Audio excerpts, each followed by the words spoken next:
Hi, Ron. How are you? I'm doing fine, Nelson, and you? Good, good. Nice to finally meet you, Ron.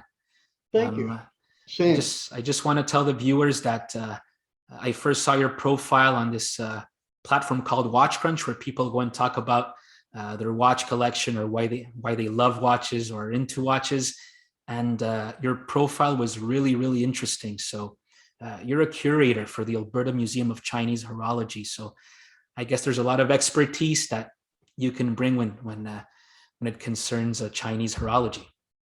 Well, I've been studying this for quite a while now. The museum is a virtual museum. It's a personal collection, and um, I mean it may sound a little grandiose, but I was sort of the first of the Western collectors of vintage Chinese watches who approached the sellers in China. And I think that's where the big start happened because I was learning from people who had four or five of them. And I always wondered why only four or five. So I did some investigation. My collection started to balloon, and here I am. Super Changed my interesting, life. Ron. That's great because Chinese horology is a subject that not many of us are well versed on, and I take it there's very interesting history. I know the Chinese have been super into horology for centuries, but watchmaking is also a very interesting part of their history. So I know you have pieces from three different factories in your collection, and I just want to let you go about what you have, what you love about them, and what can you teach us Okay. about it. If maybe I can just go run for a bit here. The Chinese horological industry actually started to some degree back in the 17th century with the Italians brought clocks to the emperor. He was impressed, set about building his own workshops. Okay. And so since then, China has been making clocks. Starting about 1900, they started the industrial development, mass production type of clocks for domestic use because before then they were really a plaything of the rich or the influential. Um, so the clock industry started around 1900. Up till 1955, though, although there were watches that you could buy in China, which were called Huacheng, colloquially, because that was the major factory that did them, they cased Swiss movements. Okay. They didn't have any movement industry of their own. Now, this was something that the Chinese government wanted to do something about. And in let's say 1955, there opened up roughly 8 factories in China to produce domestically produced watches. Now, when this happened, these factories, so to speak, maybe would have 4 or 5 people there. Okay, they would start off that way, start re-engineering other watch movements and so on, learning about how they could do it, and then developing into their own movements and so on. So what I have close by me is some of the very first or second production watches for some of these early factories. So I'll just give you a couple of examples. One of the What first, of factory will course, you be starting with? well, let's start with Shanghai. Okay. Okay. Now, Shanghai, there's a bit of a contention in China because Tianjin Seagull and Shanghai both claim to be the first. Okay. They both have an argument, so I won't get into that. Having said that, within a year, they were certainly both very similar companies with different approaches to doing what they did, but they are arguably the first to get watches to the public. The most notable of those was this watch. It's called the Shanghai A581. And I don't know how my autofocus works at all, but we have close-ups we can deal with. But this is Shanghai A581. It has no shock proofing. But having said that, it's actually a very good watch and very dependable. And it was the first major watch for Shanghai. Now, they had a couple of test watches that came out before that. But believe me, if you weren't in the government, you didn't see it. Okay. These were sold in the department stores. Wow. Okay. So that's the Shanghai A581. I don't have it close with me. There is a black model of the A581, which is the Grail, and I do have one here. They produce 30 of the white ones for every one of the black ones. So they're that still available. watch dates from what year or circa what year? Well, this particular item would date, I think, from 1963 or 1964. But they started producing them publicly from about 1958 because it took them a bit to ramp up into steady production. Okay. Super So interesting. that's arguably the first general production watch in China. However, also arguably the first general production watch in China is the Wu Yi or 5-1, okay, from Tianjin Watch Factory, who we all know now as Tianjin Seagull, and that's this watch. Wow. Okay, with what their movement, they called it the 62A. Okay, it was their first quite generally produced watch. Okay, huge influence. So those two were very much the major companies. Okay, and they're certainly the most well known, with maybe the possible exception of Beijing in the West. Okay, in those years, Ron, sure. were they still casing Swiss movements?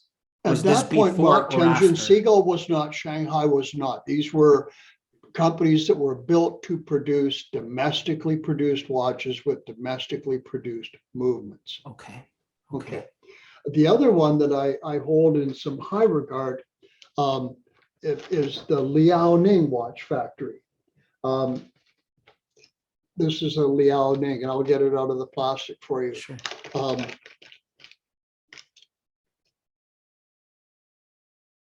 There we go, the Liaoning.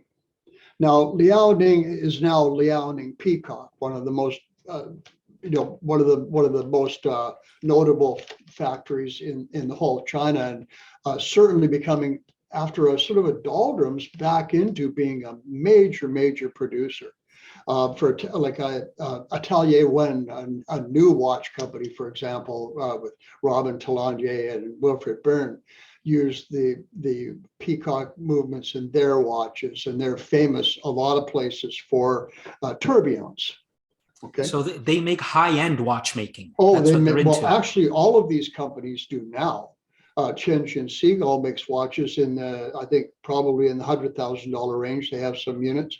Beijing certainly has watches that go for 200 and so on thousand. I mean, a lot of them are doing very complicated movements, dual tourbillons, resonance movements, so on. Wow. So it's always expanding.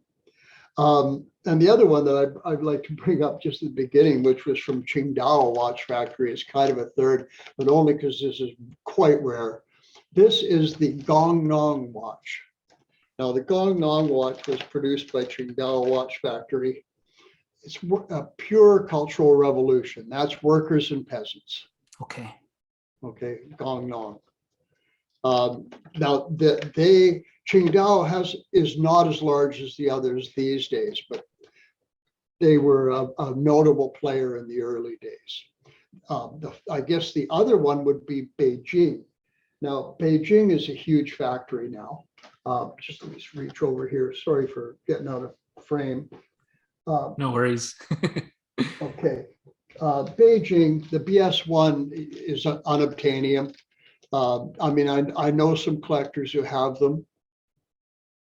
I tell them they're still my friends. But this is the Beijing BS2. Now, they're again very rare. I have two in my collection, and I consider myself hugely fortunate. The BS2 was the second movement from Beijing, but the first to get sort of large-scale production. Okay. And the idea at the time, of course, was that China was looking to develop not only an industry, but self-sufficiency. They were still quite concerned about incursion from the West and so on. This was much before Nixon came. So what they would do is they would build the first factories. Those factories would produce watches. As other factories would come online, some of their older production from the first factories would go to the second tier of watches, while the first tier improved their production facilities. Okay, so it's sort of step, till at one point, I think it would be fair to say there were a couple of hundred brands at least, and probably over 40 working factories in China by maybe 1965. Wow. Now, And of this course, all that's comes larger to than people you think. as second nature, Ron, because that really is the theme of your collection or your collecting. But how did you get into collecting Chinese historical watches? Well, and I've told this story before, but it sometimes amazes me. I was looking, first off, the major decision was I had a Timex Aqua. Okay. And I looked at it one day and I thought, this is really boring. So I thought it worked. It was a fine watch that way, Sure. but so I thought, well, and I knew there were other watches out there. So I decided to go take a look, and I went online. And because of my budget and so on, I went straight to affordables. Okay. And I was mostly at CWOWC at this time, which is, of course, an online forum. Sure. I'm a moderator there now. Things change. What happened was I noticed there in the affordables forum, there were a few collectors who had these watches from China they were talking about, and there was a Chinese watch sub forum. Okay. So I went to the sub forum, and these people, that they were knowledgeable. They had watches from Shanghai, they had watches from Beijing. There were a couple of people from China itself on the forum at that time showing watches. But except for the people in China, the North American collectors might have 5 or 6, maybe 7 pieces. And they weren't expensive. They were getting them for $20, $30, $50, right? So I'm going like, well, if these are working watches and they have this history, how come only 5 or 7 watches? And how come they're so affordable? Yeah, well, they're so affordable because they made millions of them. Okay. But what happened was I decided, because I didn't know anything about watches, but I'm good on the internet, I decided to try and find collectors or sellers actually in China. Okay. I met one seller in particular who now is a close enough friend to me that we call ourselves brothers. I met other sellers. They started selling to me. I started buying. I started getting these watches come in. One of the early moderators, Chazcom on CWOWC, after my first or second shipment, said, what are you doing? Just putting a net out there? And so a lot of collectors will kind of hide where their sources are, like especially with rare stuff. I didn't. I thought, well, I can publicize what I'm doing. So I did. I publicized it. I built my website. I started putting my collections up there. I started telling people about the sellers I was contacting and so on. That kind of snowballed on me. So that's how it started, was just curiosity and trying to find out why so few at first. And it was simply because they didn't have access to them, because they turned up on eBay at that time very rarely.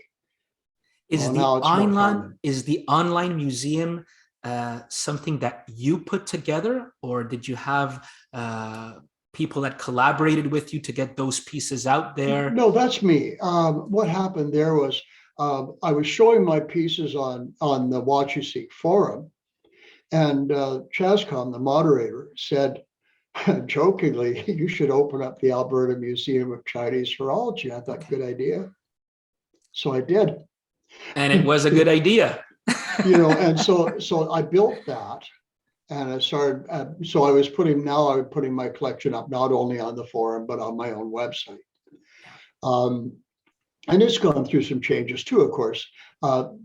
Then I decided to visit China. I'd never traveled anywhere in my life, but I had developed this close friendship with Marong, who's now, like I said, my brother, and we were talking, and the relationship grew. So I thought, well, I should go to China and meet Marong. And when I posted on the CWOWC forum that I was going to China to meet Marong, Tianjin Seagull was monitoring the forum, and they said, well, if you're coming, would you like to visit the factory? Wow. Would I like to visit the factory? Sure. So I did. And I posted about that online and some of my other watch adventures from my first visit. On that visit, on my second visit, I met collectors over in China. One of the collectors on my second visit, I didn't realize at the time, was a very influential higher up executive with the China Horologe Association. On my third visit, they invited me to their office and made me the first non-Chinese member of the organization, gave me an honorary membership based on, I guess, what I'd done to spread the news about Chinese horology and the history. And they liked what I was doing and asked if I would allow them to teach me, which was a huge opportunity. So I just followed that, and that's what's on my website. That is quite the journey. And a lot of it was just accidental. I tell people, follow your curiosity. It'll take you places. And the fact that they made you the first non-Chinese member, that is actually awesome. Well, that was an honorary membership, but it was the very first in the organization. Nobody outside of China had been offered that. Now, Robin Talandier now from Atelier Wen is now a full member of the association based on, of course, the production of his watches. And I'm the person that introduced Robin to Li Wei and the China Horologe Association. So we have that connection. What a privilege. So it's allowed me to have influence on the Chinese industry and on other people that are connecting with it. And I mean, people do contact me sometimes. Who should I phone about this, or who should I contact about this? This is a nonprofit venture for me. I do this based on my own interest, and because I like spreading the information. And that's a lesson to everyone out there, I guess. It's been repeated over and over.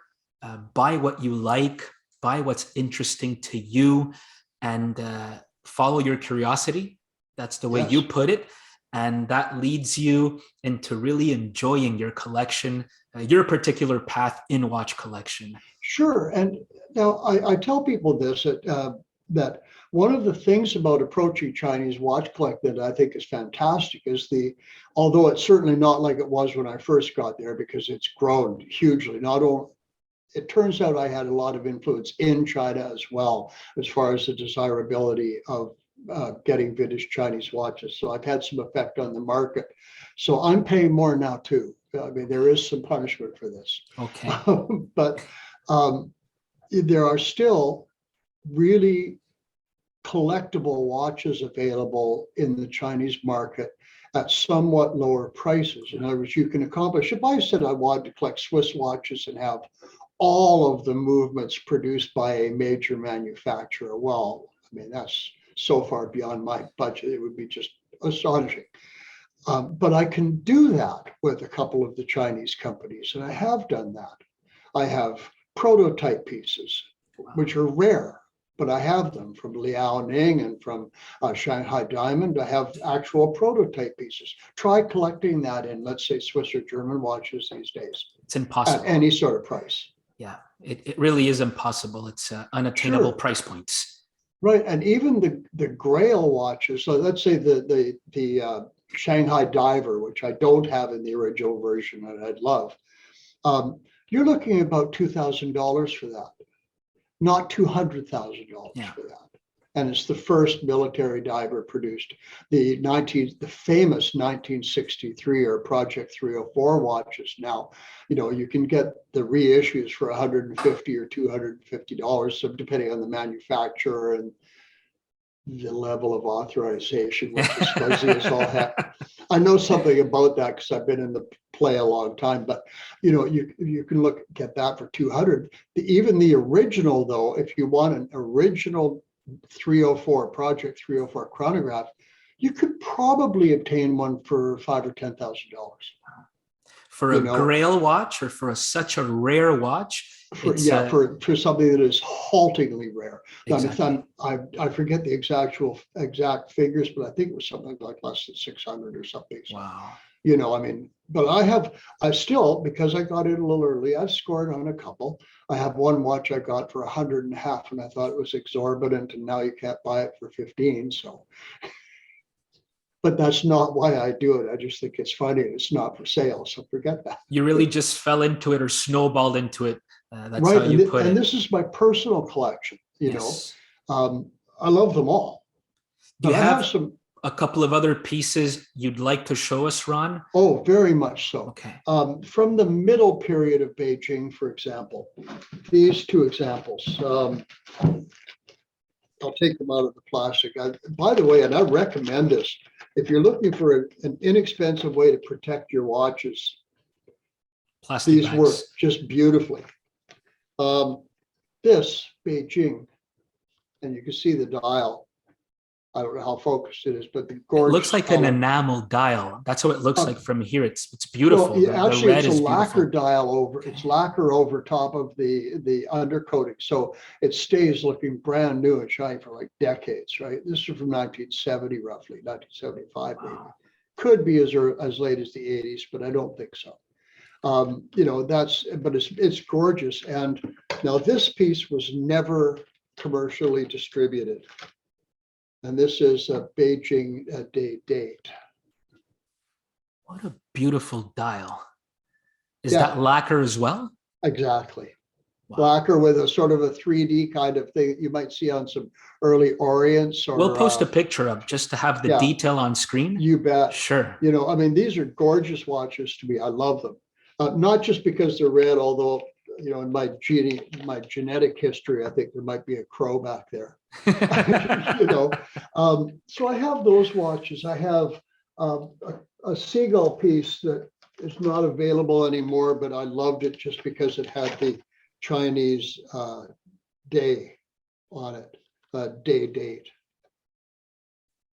Okay, which I think is just beautiful. It is. M185 SP. Onion They crown. sometimes show up Does there. it have a coin edge around the case? No. Okay. It almost looked like it. We're going to post a picture up just to get the detail of the dial as well. Yeah, yes. I mean, I have others that do have kind of coin edges and stuff, but not within quick and easy reach. The other one that is kind of fun to get is there's a company, Liaoning. Remember I showed you their early watch. Well, this one is Liaoning Peacock, but they're one of their brands called Hongshu, which is HONQI. QUI, Hongshu, okay? And you can see the peacock on there. Yes, I can see the feathers. Right.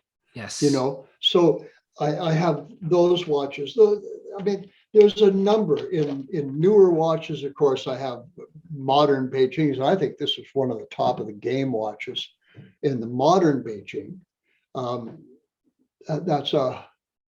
I think that's gorgeous. And what's the movement inside of that watch run? The movement number, I forget itself. It is in-house. I forget the number, but I can provide it to you. Sure. I don't have, sometimes I'm just brain, you know what, but it's a Beijing movement. And I just think the dial on that has texture and it's, you know, it's beautifully built, nicely balanced, you know, power reserve and so on. And like the characters under 12 o'clock, what do the characters mean under 12 o'clock? Beijing. Beijing, that's what it means. Okay. Yes. Okay. Yeah. And I actually am getting to the point where I can read some Chinese now. Wow. So, you know, but I mean, those are some examples. I have others, of course, I could, like you know, I could go for days on pieces, but I'm happy to show people can go online to my collection, of course, and see some of the ones that might attract them and go, oh, you know, what's that? I'll post a link sure by the end of this video to your website, right? Because I think you've opened up for some a whole new avenue when it comes to vintage watch collecting and modern watch collecting through your experience with Chinese watches. So I'm pretty sure a lot of people are going to be very interested in visiting your museum and maybe starting their own Chinese watch collection. And I would suggest to people that, you know, it's just like in the early days of the Swiss industry or the early days of the Japanese industry, in the early days of China, the Chinese industry, you know, there's always rough spots and things, but the quality control and that is steadily improving. And I mean, these watches, the watches that I'm showing you, they all work. This is some 50, 60, 70 years after they were built. They all work, you know. So you can get inexpensive watches that I wouldn't recommend from China, but you can get inexpensive watches that I would recommend. You can get extremely high level watches that I would absolutely recommend. from various companies. There's just some amazing stuff going on over there. And in the vintage market, it's a really interesting way to get some connection with the way that the Chinese industrial era developed too, because the government was, if you take a look and you learn about how the Chinese industry developed in the watch business, you can also make that a parallel to, because they were using similar processes and legislations and thinking behind developing other industries. Okay. Well, it's super interesting, Ron, to have you showcase some of your collection, because I know it's extensive. And again, to have shared a very particular point on vintage watch collecting that we rarely explore. We must admit that we rarely explore Chinese horology. And I thank you for being on this collector's conversation, Ron. Well, thank you very much, Nelson. I really appreciate being here.